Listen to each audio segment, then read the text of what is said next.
हमरो लागे धड़के बार बार हो।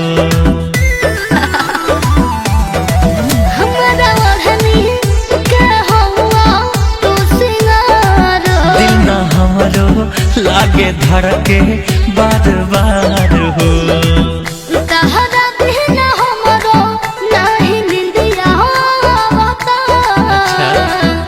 तहरा बिन हमरो नाही निंदिया आवता। तोहर रेड कलर के घघरा गोरी पागल बनावता। तोहर रेड कलर के घघरा गोरी पागल बनावता।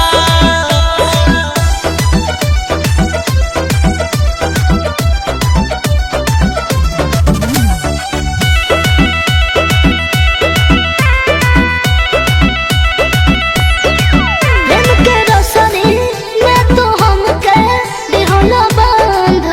बन गईलू तू शिवेश के अरमान हो।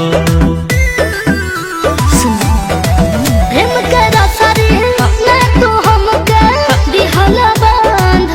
बन गईलू तू शिवेश के अरमान हो। इहे बात अर्जुन के मन बहकावता।